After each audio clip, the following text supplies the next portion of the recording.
So I was never really working 9 to 5. It was kind of when I woke up in the morning to really when I went to bed at night. You know, in the evening, still trying to track emails and things that needed to be done for tomorrow. And that really started to really become increasingly difficult.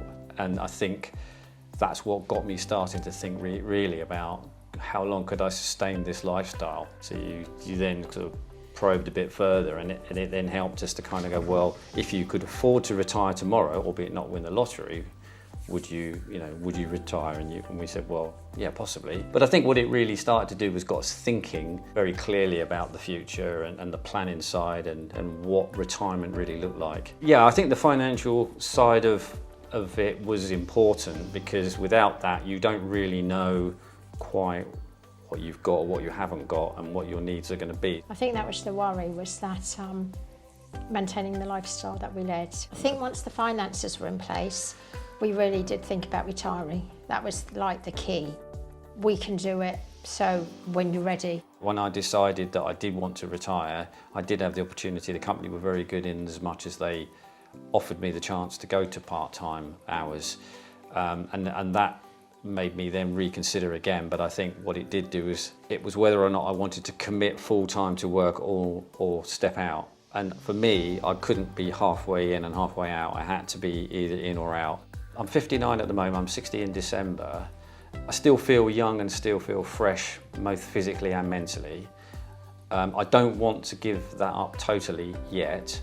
I still think I've got something to offer, but I think I got to a point where I needed to break from the mainstream working environment of working in a business, in a major organisation. So I needed to step out of that. So initially it was like the holiday. This felt like a holiday to start with the first couple of weeks. Probably the most important thing to say here is that at no point did I look and think I missed work. I didn't miss any emails, I didn't miss the responsibility. I'd almost stepped completely out of that, and I didn't feel that I missed it in any way, shape or form. But what I did find was that my days, obviously because they were free, I needed some structure to my days, because I've been very structured for the last 40 years and I still would probably need that.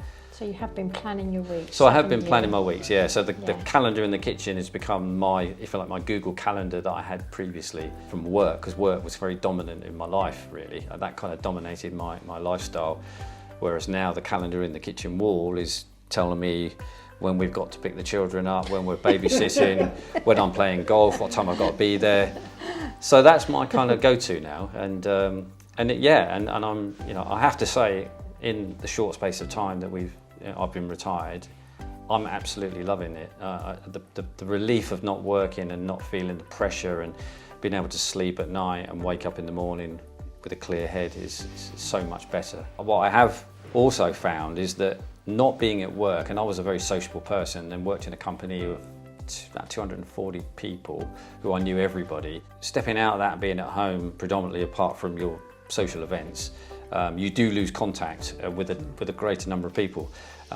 So I'm very mindful. I'm still in the early days of adjustment to that, but it's something that we're considering doing other things outside of the scope of what we currently do. So we want to, obviously travel is one of the key things where you meet people, but also embarking on walking and playing tennis or doing things together, but meeting other new friends and new people in the same position as us. It helps us to spend more time with the family as well. So you especially, because you hadn't spent much time with any of the grandchildren. You just didn't have the time. And what we found was that it was very much the syndrome of like many people, where you're Monday to Friday work, and then you've got 2 days in which to try and pack into the weekend.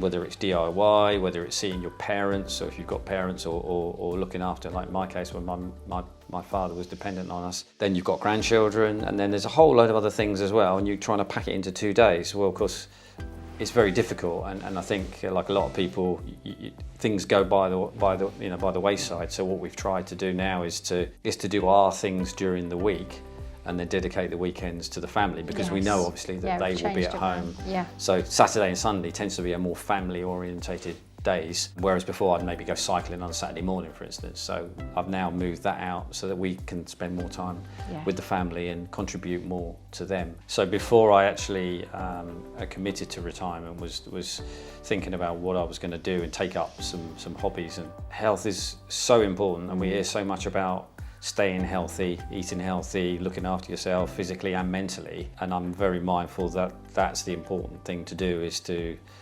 because without health you have nothing.